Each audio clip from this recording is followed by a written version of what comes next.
Fire, fire, fire. Kill it. Rasta music, Rasta music.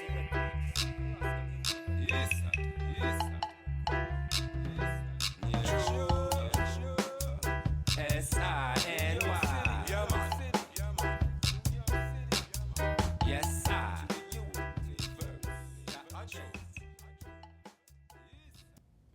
Welcome black. Welcome black. LiveThatSINY. Your host John Dreads, and we here with another banger. We have Bill Bojangles in the house once again. Greetings, greetings.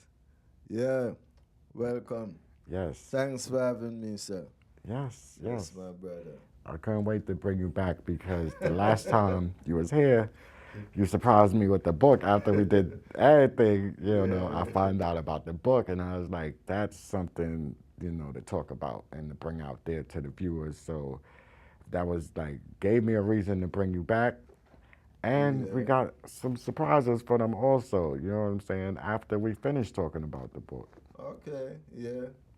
All right. So just give us a little synopsis on the Unwanted Children, because that's the book I have. Um, well, let me give you some insight into my background, probably, um, that could lead up to the Right. book. Okay, good. I'm a person who has worn a lot of different hats. Right. I was a school teacher, um, worked with community leaders in the Crown Heights area from the Dinkins era. Okay. Went and investigated child abuse and neglect, but I was also involved in sports in Brooklyn Right. and played a lot of soccer, college soccer, as well as community ball. And as one of the youngsters who came to New York in the early 70s, um, you know, after evaluating my experiences, I realized the importance of what you call coping mechanisms. Right. And there's a saying in the Bible, there's a way that looks good to a man, but the end of it could be death and destruction. So after I grew, to like in my 50s, much older than that, but I realized when I reflected that the situations that confronted us as Caribbean youths, they were unique in the sense that it wasn't the same cultural environment that we grew up in. Right. Understand? So what we had to develop when we came here were what I learned to call coping mechanisms. Okay. Understand? So the book, to some extent, is a comparison and contrast of growing up in the Caribbean as opposed to growing up in New York, and the values that you learn in the Caribbean and how you could use them in America. You know what I'm Right. saying?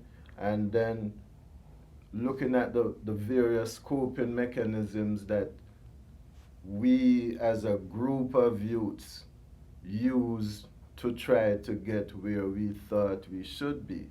You know what I'm saying? Basically adjusting language, because in the Caribbean it's like, hey, what happened, star? Right. And then you come here and you hear people saying, hey, what's happening? You know what I'm saying? Right. Or the mode of dress, where you're talking about the Clark's booty and the arrow shirt Right. and the Right. pinstripe pants, and going to dub dances where you hear all that heavy dub lines like they evaluate with Cool Herc. Right. You Right. know, they say hip hop came out of that genre, and trying to get a girlfriend. you Right. know. Right. But the difficulty also was how to get into higher education if you aspired, or how to get ahead in terms of making a living so you could rent your apartment, because most of us came here on the verge of manhood, maybe 18 going on 19, so you didn't really want to go back with your parents. but at the time it was your parents who filed for you. So we basically united around sports and music. Understand? And the book is based a lot on the experiences of youths who hung out around the sports, the soccer fields, and the music. You know what I'm saying? Because basically it enhanced our growth. Right. You know, I remember coming here and the first dance I went to was a basement dance. And I heard this music, Bob Marley, Concrete Jungle. And it put me in such a frame of mind. I'm like, yeah, this is a concrete jungle, you know. You walk in on concrete, you don't see fruits growing on the trees. Back home, if you're hungry, you could just basically reach up and pick a fruit. Right. But it moves past there and it takes you into college, where as young black people, you're trying to get ahead, get higher education, and there were a lot of difficulties communicating, you know, and getting around, and it moves past that stage into when you graduate now, are you going to get a job? You know, how are you going to carry yourself? Are you going to conform in your mode of dress?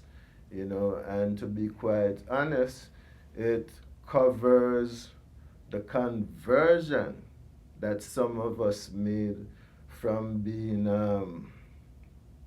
just regular youths to wearing the dreads, which I see you must know something about. Right. Because when a lot of us became culturally aware and decided that, hey, we're not giving up our culture, it was as if we were disappointing our parents who expected us basically to come into what you call the melting pot, you understand, with that conformity. So it created a lot of family conflict, you know, where you found maybe 2-3 youths moving out to share an apartment, you know, and it led also to what became known as the hustling era, where people were out there hustling the weed, and it broke out into harder drugs, you know, crack cocaine. And I just put myself in the position of a watcher or a seer, watching my friends and how they were coping and what was the end result. And some of it wasn't really pretty.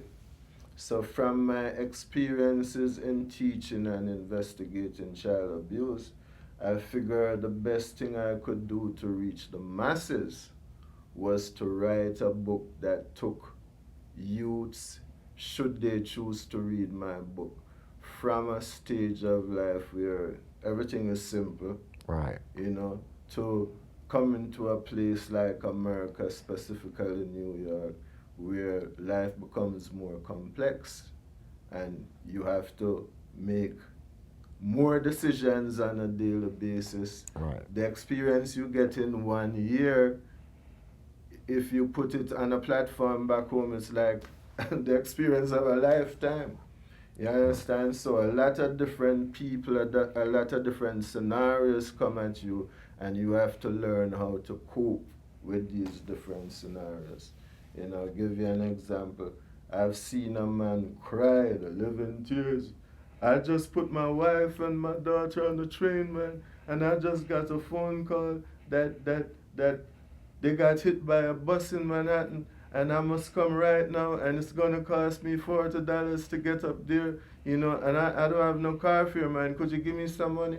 And I'm taking my last $30 out my pocket and giving this brother, and watch him, and the mind just says, follow him. And I go into a store, and he's giving the store owner the same scenario. And seeking more money. And then somebody says, hey, you're going to take my money and go buy crack. and he just bolts. And you know, me in my innocence, I'm saying, man, I gave him my last $30, so you feel like you could kill the man, you know what I'm Right, saying? right. And you have to learn to say, listen, it's not everybody that comes at you is a genuine person. How are you gonna define who's genuine and who's not? You know? So even with the hustling, somebody saying, hey, I could get you a 9 to 5, it pays you $7 an hour. And the next brother is saying to you, hey man, you know, I could get you a job hustling where you could make $200 a day. What are you going to do? Right. So your values could change based on what you want to accomplish and how you grew up. Right. Understand? Because now we're seeing it with a lot of these youths. They come from good families with good family values, but with all of these platforms, the TikTok, the X, they are being educated by other means. They spend more time away from family, understand? Right. And they develop desires, commitments. You know, my grandson is telling me, hey, I got peoples to attend to, you know what I'm saying? Right. I'm telling him go to school and you're telling me, you know, I have commitments to friends, you know what I'm saying? And what kind of commitment? I'm not going to tell you. You know what I'm saying? Right. So these are different generations, and I just wanted to try to reach them, or at least reach the parents, to let the parents see what these youths are going through, and to learn that, hey, be patient, listen to your youth, listen to what they want to do, and even though you may not agree with it, at least, you know, go along with it until they start seeing where they're making mistakes, right, and may turn back to you and say, listen, I see I did something wrong. Can you show me how to correct this? Right. So basically, it's that type of book. But in all of the seriousness, there's a lot of things to make you laugh. Oh, yes. And there are also a lot of things that make you think, you know. Just what is it that we're here for? Why are we living? You know? And to me, a part of that answer is that we have to be committed to these new generations and to educate them based on our past experiences. Right, You know, right. So basically that's it. And I've been reading this book, so are you Maka? I didn't know that was coming. Yes. Are you Maka? So you've been reading the book? Yeah, I've been reading. Well, after years of, you know, shaping the book and so many different personalities and characters, some of them I'm still in touch with. Right. I had to find a way of writing it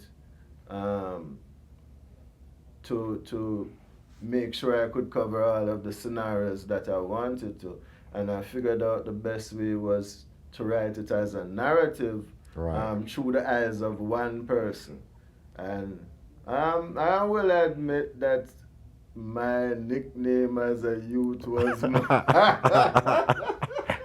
I kind of figured that out. You know. I'm not saying the whole thing is about, but I decided to use that name. I like the name Maka, you know what I'm saying? And to me, I am a reflection of the average Caribbean youth who came here as a simple, open, you know, loving youth, right. and had so many experiences that if it weren't that I grew up with a strong parent in my mom, I probably would have gone over the deep edge. You know what I'm saying? So yes, I decided to use Maka as that person. Right, and this book is like a love letter for Caribbean people because Thank you very much you have for like that. the slang for them, like they should be right at home when they read this, you know. Yes. And I also have the interpretations for people who don't speak the Caribbean lingua, you know what I'm saying? Right. Yeah, but I remember coming here, give you an example, the first time I went into a store, you know, to buy something, my mom was cooking and she sent me to buy a pear and a bottle of aerated water. Right. Now I'm asking you, in terms of you growing up here, what did she send me to buy? Fruit and Ah, right. and what is an aerated water? You lost me right there. Well, sir, when I went in the store and I said, could I have a pear and a bottle of aerated water? And the guy looked at me and said, what the hell is this kid buying? You know what I was ordering? An avocado and a bottle of soda. Wow. See, so that's just a simple example of the changes, you know, the learning experiences to conform to the society, you know, just the use of language that is different from what you would use back home. You know? Right. But I was impressed by the language that I heard here as well, you know, and I was impressed by the different personalities. I found that personalities here were probably more carefree.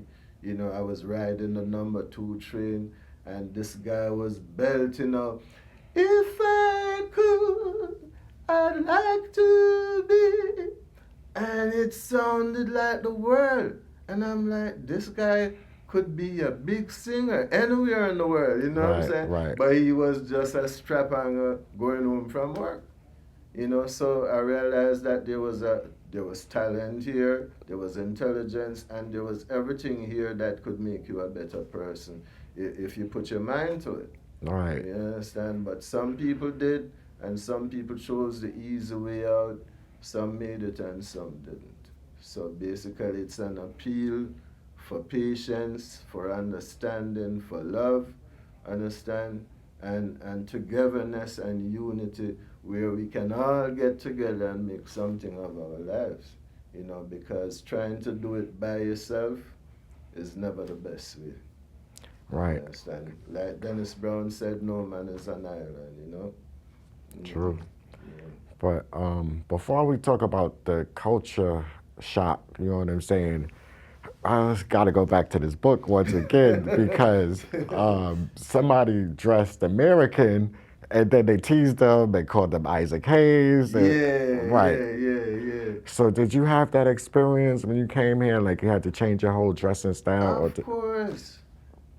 After 2 weeks and 2 trips to 14th Street, Okay.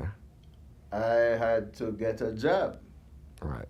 And I was supposed to take the New Lats train to Kingston Avenue. I remember the Nostrand Avenue stop and I panicked. Mm. And when I got off the train, I realized I was not the place where I was supposed to get off.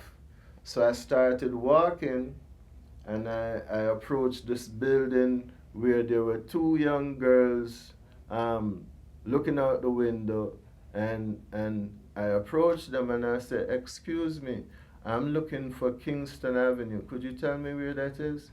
And they looked me up and down. That time I thought I was well dressed, you know. I had my Arrow shirt and my Clark's booty and my nice pants leg. And one of them bust out a laugh and said, look at him, he's expecting the flood. And man, I was so embarrassed. I'm like, then because my pants was way up. Right. High water, they call us high water. You know, and they used to curse us and say, you coming off the goddamn banana boat, man. Right. You know, but the first sign I saw of some cohesion between Caribbean folks and Black Americans was in 1977 in the blackout. Mm. And I woke up the following morning and there were some guys out there like, hey man, your mom got a TV? Here's the TV. Mm. You know, you want a bike? I got a bike. Right. And I'm like, look, out of all this illegal stuff, here comes some kind of unity, you know what I'm Right, saying? right. Because, you know, they hustled that overnight, you know, because they broke a lot of stores Yeah. on Utica Avenue, Bushwick, Broadway in Bushwick. Yeah, I know one of Became the a ghost stores. town. Tom, Dick, and Harry, you know what I'm saying? Right. Sneaker store. Yeah, Right. you know, became like a ghost town because they broke all of those stores and they stole stuff, you know. But they had so much stuff, then they started giving it away. So you get the impression, okay, well, if people have a whole lot of stuff, maybe they'll start being kinder to each other. But it wasn't the legal way, unfortunately, you know. It was a start, and then, you know, it probably could have went a little further if crack didn't come right behind it. The crack. The crack came in. Right. Yeah. Everybody got shiesty. Yeah, yeah. You know, the thick gold chain, rope chains, and all of that. Yeah. And just selling drugs to your family members, their own Right. mama, their own father, you know what I'm saying? Yeah. All for the money. So it was All like for the money. a different mainframe, you know Yeah. what I'm saying? Yeah. You know. So if you was to come here to America now, it would be totally different from when you first came. Yeah. For one, there's more Caribbean people. Right. Two, I find there are more people from all over the world who are embracing Caribbean culture, whether because of the food, the music, Marley, you know. Bob Marley. Right, Why is that? Man, I love Bob Marley, man. You know Right. what I'm saying? You know, and something that I noticed recently, the competition in say the Olympics between Caribbean athletes and American athletes used to be so heated Yeah. to the point where they seldom spoke to each other. And now I'm seeing Noah Lyles in Jamaica. I'm seeing Justin Gatlin going to Right. Jamaica and saying, man, the food here is great. The woman too, right, the they woman. engaged, right, they engaged to be Yeah, married to, yeah, you to know what I'm someone. saying? You know, so I'm seeing this real intermingling where people are saying, yeah, well, we're competing, I'm competing for America, you competing for Jamaica, but still, let's be civil, let's be Right, friends. right. You know what I'm saying? Because there is more similarities than differences. Right, You know and what I'm then saying? And share I really- ancestors. Right, I that really too. applaud that. I really applaud that. I think competition should be healthy. You Right, know? right. You was an athlete yourself, also. Yeah. I'm a banged up athlete. Right. You know, I broke my wrist, I broke my collarbone, I messed my knee, my back. When I get up these days, I have to straighten myself out. Right. And I'm friends with all the people who gave me these. Right. All the people who gave me these injuries, I'm friends with, and I'm also friends with the people who are injured. You know what I'm saying? Okay. But I played soccer for Brooklyn College. I played soccer for Medgar College.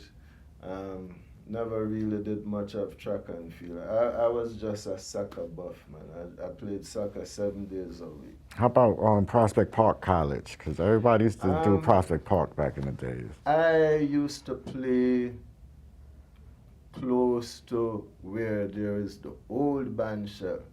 I used to play for a team named Tafari. Okay. That's one of the main reasons I started writing the book, because that was a piece of history right there. That was one of the engines that glued us together as youths. And I remember specifically when Bob Marley came to do the Schaefer Brewing Festival in 1975. Wow. And he came to play with us. He and his road manager at the time, who is Alan Skillcole. And they came for like 2 to 3 weeks. Every evening they were over in Prospect Park. And the park used to be full of youths, you know what I'm saying?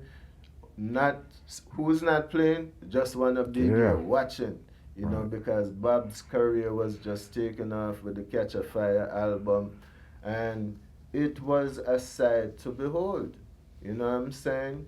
You know, and this team became so popular that a lot of youths who came to Brooklyn, even to Queens, to the tri-state area, they used to come to Prospect Park to see if there was anybody that they knew from back home, or if there was any insight as to how they could move forward in this society. So I think if we had realized at the time what we really had, we would have moved the whole engine forward to become more or less like an institution. Right. You understand? But like I said, at that time, you find that most people ended up looking out for themselves and their families and not looking that, you know, this thing could be really big. And that is one of the things I wanted to address in the book, because I want people to realize that you can't just be for yourself, you know what I'm saying? Right. You have to think about your future, you know, even in business and in your daily life. It's not about just the short term. You have to look at things long term, you know. How am I going to invest for the next 5 to 10 years, you know, invest in such a way that when my kids grow up, they'll have something that they could look forward to or build on, you know what I'm saying? Right. Yeah. So I studied economics, and that is one of the reasons why I started trying to reach out to people through music and through my book to let them know, listen, history is good and so is politics, but economics should be your basic foundation, because life in its basic simplicity is about demand and supply. Right. You understand? Water, necessity. If a bottle of water sells for $1, you're gonna buy it.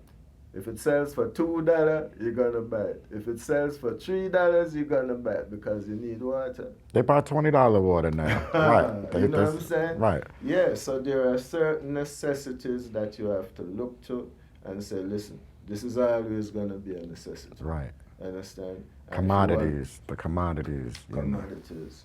You know what I'm saying? You know, because people who have been looking at it from that perspective are now millionaires, billionaires, and even trillionaires. You know what I'm saying? But do you think, like, you got focused when you came here, but do you think maybe other people got distracted because it's more broader than just being on the island where everything is limited? It's like unlimited everything here. Of course. A lot of people got distracted. Some people got stuck in just the mode of dress. Right. You know what I'm saying? I know guys who would tell you that, hey, I made $200 this week. I bought my girl a dress, I bought a suit, and man, I'm broke. You know what I'm saying? So it was more physical. It was more about how they look. That's why I'm saying a lot of people were looking at things on a short-term basis instead of saying, listen, when I got older, this older man told me, always pay yourself first. Right. You get $200, take 10%, save $20. You know what I'm saying? You know, but some of us didn't look at it like that. It was the immediate need.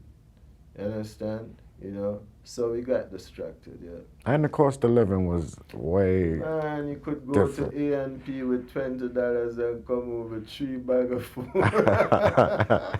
Now you come home with $20 and you're swinging your bag like crazy. It's so light. You only got that water, that $20 water. Yeah, kind of bottle of water. Right. Yeah. Yeah, man. So I've had the experience, and I feel like at this point I should be speaking more to youths. Right. You know, I see the problems. I see what my grandson is going through. I see what my son is going through, and he's in his 30s. You know, and still not listening. You know what I'm saying? Where I'm saying, listen, you have a roof, you have a car, start saving your 10%. Thinking about buying a home. You know what I'm saying? Instead of being Inspector Gadget, every time you get paid, here comes Amazon with 2, 3 different. Right. Man, and you whole row of shoes and you're not wearing them. You know what I'm saying? Right. Invest your money properly. Right. Rent the shoes out. Do something. Right. There's so many. They have so many opportunities today. I see. They even will pay the kids to play video games. Yeah. Right. The hustle you was talking about is now legal. You can get. Legal. Can you believe that? Right. Can you believe that? You know what I'm saying? So it's So all on them, changes. and I feel they should be looking at you. You know what I'm saying, and being inspired because Yeah. you didn't have it like how they got it. You know what I'm saying? Didn't have it. You didn't have the choice to say I ain't gonna do this and I ain't gonna do that. You had to do it. You know what I'm saying? Do what And- you had to do. Yeah. So that is it, you know. right. So this is the one book we talked about, but I heard it's 3 of them. No, the book is written in Oh, 3 3 part. parts. Okay. The next book is gonna be about the foster care system, cause man, that's a work of art. Right. You know what I'm saying? But I need to be someplace in the hills of Jamaica before I could really address that, because that experience stays with me up until today, and Right. it's also shaping who I am today. You know, Right. it's an important part of who I am today. You know what I'm saying? Because that was something new to me. You know, we didn't really hear the term foster care growing up in Jamaica. There was Alpha School for boys who used to give trouble. Right. And if your parent was going overseas, or if you were given trouble and they couldn't cope, they would board you out. Right. Or relative. To a Relative. relative or to a friend, you know what I'm saying? Right. But the foster care system over here is huge. Right. You know, and it is a design that allows the government to take over the parenting of youths that are living with parents who can cope. There's a lot of dysfunctional families out here that can cope, and then the youths are getting into trouble.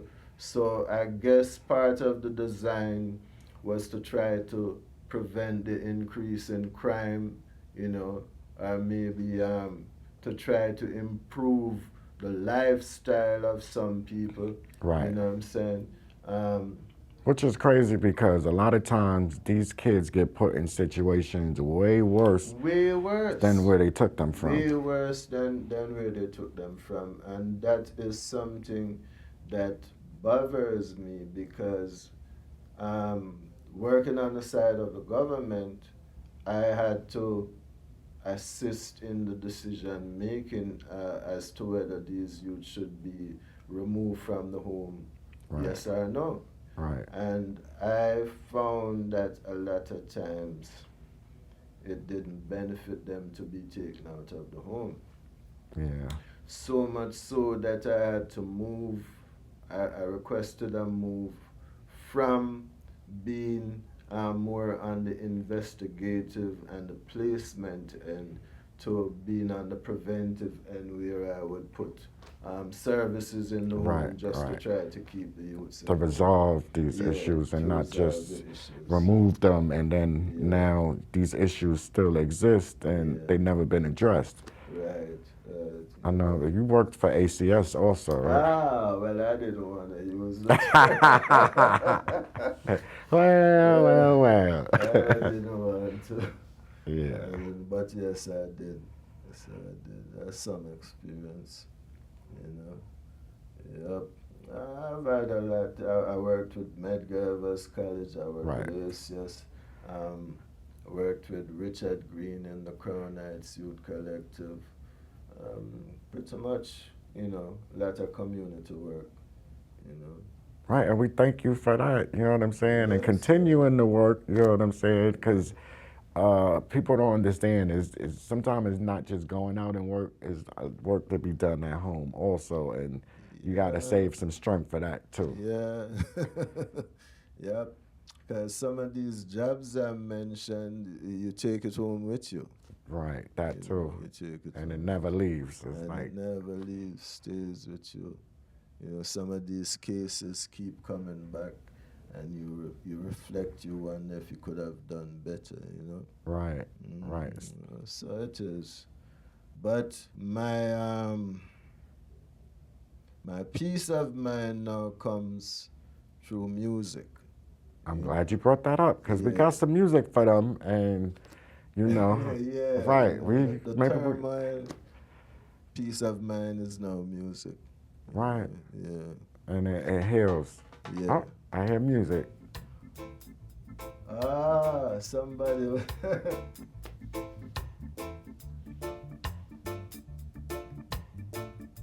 Okay, so that song. This is something me and my bass player created. Called. I wrote the lyrics. It's called "Pull My String," but he took the rhythm from a jazz progression because he reads and writes music. Right. You know, so he came up with the progression, and I just put a little song in it. I'm wondering if they could start the track over. Restart it, Charlie. Charlie was asking me if I was gonna stand up. Charlie, if I stand up, am I too? Yeah. I get cut off? You told, man. You Yeah. told. Right. But we go, right. We getting you back now. Right. You got me back? Yeah, we got you. Fully? We got you. Na na na na na. Na na na na na na.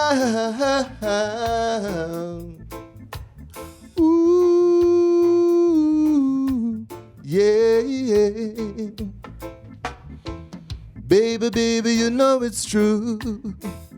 I'm a puppet just for you. I'll do anything you say. I wouldn't have it any other way. All you've got to do is, baby, pull my string. Baby, pull my string. Baby, pull my string. Baby, pull my string. Baby, pull my string. I'll do anything if you pull my string. You know I'd buy a yacht for you, buy a Bugatti built for two. You know it's time we settle down, baby, on the brighter side of town. All you've got to do is, baby, pull my string. Baby, pull my string. Baby, pull my string. Baby, pull my string. Baby, pull my string. I'll do anything if you pull my string. Now hear me now. Na na na na na. Na na na na na na.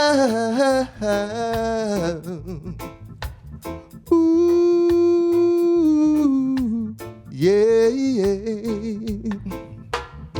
I'm gonna build your house with marble and pearls. Lord, baby, you know it's time we settle down, baby, on the brighter side of town. All you've got to do is, baby, pull my string. Baby, pull my string. Baby, pull my string. Baby, pull my string. Baby, pull my string. I'll do anything if you pull my string. Baby, baby, you know it's true. I'm a puppet just for you. I'll do anything you say. I wouldn't have it any other way. All you've got to do is, baby, pull my string. Baby, pull my string. Baby, pull my string. Baby, pull my string. Baby, pull my string. I'll do anything if you pull my string. Yeah, that one is called Pull My String. All right. Yeah. So they got a little blessing right there. You know what I'm saying? Yeah. And when you in concert performing, is the audience passing out? Because the last time you was here and performed, I had people, the women running from the front of the building. Back. Well, this song Pull My String, I've had quite a few women Right. coming up and rubbing all over. Right. Hey. Yeah, you know. It's the vibes and the vibrations, Yeah, you know what I'm saying? yeah. Trying to keep the old school alive, if you want to call it that, you know what I'm saying? Right. Because I sing reggae, but I regard it more as what I would call rock steady, Right. which is the original lovers rock era, you know what I'm saying? You know, and as I said before when I was here, I'm coming from the doo-wop to the 70s with the childlights and the main ingredients and the stylistics. And not that I don't like the modern music, but still we have to realize that the modern music is taken from that root. Right. You know what I'm saying? You know, the Boys to Men come up, Mariah Carey, Beyonce, they all come in, they're studying that root coming right up. You know what I'm saying? Right. They're good. They're good. But we also have the vulgarity that's playing more than it used to, you know. Well, I think that is meant to lead us astray. Right, corrupt. It's corrupt. There's only one. Right. That is meant to lead us astray, you know what I'm saying? Yeah, so that's why we have to keep reaching out to these youths and pulling them back and saying, no, don't go in that direction. It's not a good direction, you know what I'm saying? Yeah, It's not good. I've been there already, and I'm telling you it's not good. Right. You know, because they want to know, how do you know it's not good? I've been there. I've been there already, and I'm telling you it's not good. Right, just take the word. Take right. my word for it. Because if you don't take my word, if you can't hear, you're going to feel. Right. Basically. And freedom is more important now than ever, you know. Yeah. You need to have your freedom. You need to be out here because you never know when some idea that you have in the back of your head that's productive is going to come to fruition, and you're going to mention it to somebody, they're going to invest. If you put it on paper, you make a proposal. Shark Tank. Right, you know, where you could say, listen, I have this idea, I want to do this, but I don't have the investment. And they may say, okay, so show me what you got. You know, there's so many of those platforms out here right now. You know, America's Got Talent. You like to sing, you could bend yourself up like a contortionist. What is your talent? Show me. You know what I'm saying? Maybe I could take you places. You know, so study the positive road. You know, it's a message. Yeah. I'm out here still trying to sing and get some. You're doing it, right. You can't say trying. Right. You can't say trying when you're doing it. Yeah, you know what I'm saying? You're doing it. Yeah, you know. You got shows coming up also, right? Yeah, we're gonna probably be closing out the outdoor season. This brother has a health food store, Ujama, in Brooklyn. There's a Friday night movie night where he shows positive movies. And we are like the resident band. Whenever he wants a band to play, he likes the type of music that we play. So we're going to close out the summer on September 21st. Okay. You know, Ujama Health Food Store, 406 Utica Avenue between Crown and Montgomery. They are Yassa band, you know what I'm saying? Yeah. Right, so come out, check you out. And where could, before we go past it, how could they get in contact with you if they wanted to book you for the shows, if they wanted to just find more of your music? What's the best way for them? We are on Facebook as the Ayaso Band. Okay. Okay. There's an email. There is bookayaso@gmail.com. Right. You know what I'm saying? You know, there's a phone number associated, 347-672-5777. You know, yeah. So we have we also have a Twitter page, Okay. Instagram. You know, Ayaso Band. You everywhere. You on all the social media platforms. Yeah, we have a new video out, Ring of Fire, that's over 41,000 views on Reggaeville. Okay. Yeah. And as you can see, we're a bunch of graybeard. Yeah, I'm trying to get there, man. I'm trying. But yeah. it's people with a lot of experience, with good advice to impart and good music. I'm here with my bass player. He was a supervisor with the city. He could tell you about all the different waterways and how New York City water is cleaned up. And one of the best byproducts out of New York City right now is the fertilizer.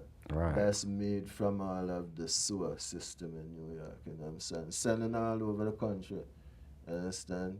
So he knows a lot about working below the FDR and the Troggs Neck Bridge, all of that kind of stuff. See, I thought he was just a legend in music. I thought he was just a legendary bass player, you know what I'm saying? No, we all come with a Right. certain, because I used to play ball against him. I was playing for Tafara, he was playing for Buffalo, Right. and it used to be like World War III.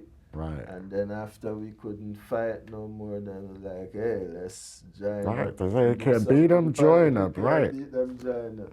So we're doing something more positive now, which is doing music, you know what I'm saying? All right. And is there anybody you want to shout? Because the time goes fast in here. Oh, you got more music? Yeah, I want to do Oh, a I'm piece about to of this say. track. Right, because my viewers, they hungry and their belly not full for the Okay. first song. But yeah. I have to stand up to sing these music. Okay, so whenever So I you're don't ready. know- I don't know if you're going to get... No, we get you, but Okay, you good. tall, so you gotta, Yeah, right. I'm tall, but... I gotta put you in the know, performance area yeah. back here. Now, this track is called Welcome to New York. This is also... Thank you very much, yeah.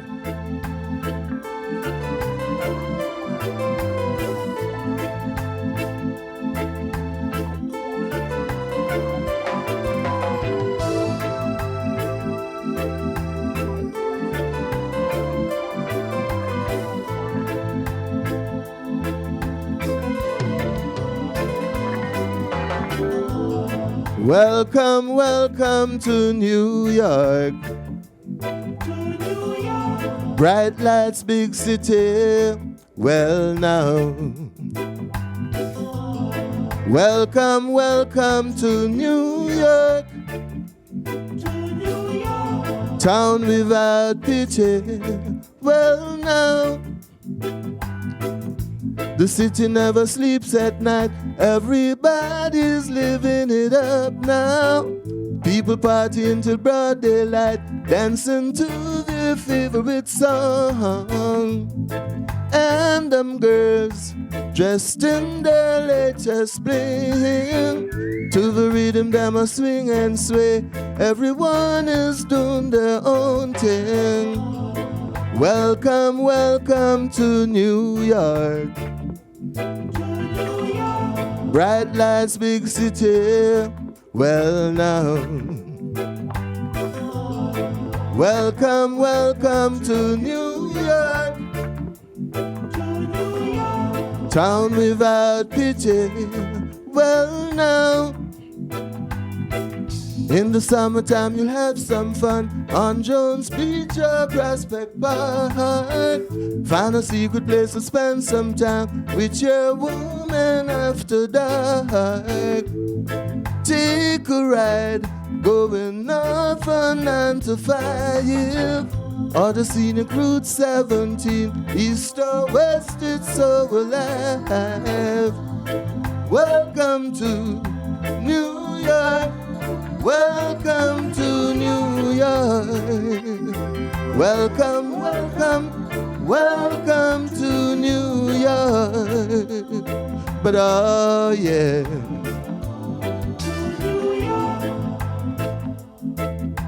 Brooklyn, Bronx, Manhattan, Staten Island, Queens, from JFK, John F. Kennedy Airport,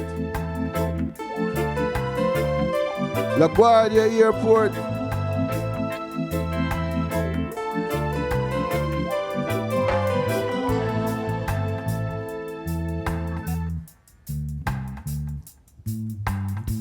taste the food on 42nd Street, then stroll down 5th Avenue. Coney Island and the promenade give you such a golden view. Take a plane, take a boat, or take a train. Once you've seen the sights of old New York, you know you'll be back again. Welcome to New York. Welcome to New York. Welcome, welcome, welcome to New York. Welcome, welcome. New York, New York, the town so nice. New York, New York, them name it twice. Some people come. Aha. Yeah. You did your thing, my brother. Yes, sir. Sure, it's kind of dry today. Right. Where the tea at? Where's the right, Yeah, right, left it right, outside. right. But Yeah. we got a couple more minutes to go, so it won't be too long for you to quench your thirst. Okay, well, we just finish up and do that afterwards. Right. Don't have your manager here today, but I want to shout her out. You know what I'm saying? ITOP International. Yeah. Yeah, at work today, you know. Right. I want to shout your son out and your grandson. And 'cause you grandson spoke as to well, them. yeah. And to the entire Yassa crew, you know. Right. Joseph the Mansion, Festus, P. Powell, Kiba, Eric, you know. Right. We got Festus in the house. We got the legend here. Yeah, been playing bass maybe over 15 years or more, you know, and very hard-working bass player, studies a lot, Right. will play music every day if you allow him to, you know what I'm saying? Yeah. And you usually work with a live band behind you. Yeah. So it was a blessing to get you on the track, you know what I'm saying? But one yeah. day we're going to get that live band in here. And Well, yeah, I like the live band more, you know, you get more vibes from the live band, actually. right. You know, And everybody got their little part. everybody got their part. And, you know, the drums are more up on the music, you could hear Right. the tempo. Right, better, that's you the know what I'm saying? vibrations right there. Yeah. Even if you don't want to move, okay, you hear that, it's going to make your body move without your brain controlling it. Yeah. So did we miss anything? Because, you know, we definitely got to bring it back again. I got to find a reason to bring it back again. Yeah, you know, we could do that. Yes, you we're know? going to work on that. Yeah. I don't know what we're going to discuss next time. You got plenty of stuff to discuss, you know, from Mecca Evers to Brooklyn College to, you know, that type of experience. That is true. That's a lot because in the days at Brooklyn College, again, that was another learning experience because Caribbean students were grouped into what you call the Caribbean studies and Students Association. Right. But there was a lot of good to it because you could go, they had summer trips to Africa, to other places, and we didn't take more advantage. We didn't take advantage of it like we should. Right. Because at the time we were too busy playing ball and all that kind of stuff. But had we taken advantage at the time, maybe there would have been more communication with university students in Africa. Right. You know what I'm saying? And now that could have been continuing up until now. Right, because that was the beginning. That was the start of everything. Yeah. Well, you live and you learn. But you live and you learn, you know what I'm saying? So, but the cross section of students at the time, were from all over the world. Right. So there was that opportunity to get in touch with the world and not be as narrow-minded as we were, because I think at the time to evaluate we were narrow-minded. I credit myself because I embraced everybody who embraced me. Right. You know what I'm saying? And I didn't have this ideology like, so show me a Jamaican, you know what I'm saying? Right. I wanted to know everybody, where you from, what's your culture like, and I think it has, applied to my growth at this time. Right. Yeah. Wow. Now I'm hearing the mic. Yeah, but it's different from them and us, you know what I'm saying? Because sometimes it could be distracting for us, but we're on the countdown, so yeah. Right. See? They got that good music. They got yeah. story, you know what I'm saying? Right. We did our thing. We did our big one. Yeah. I thank you for bringing me back, man. I really do. It's been a pleasure. Judge Reds. Continue doing the work, my brother. Yeah, continue doing the work.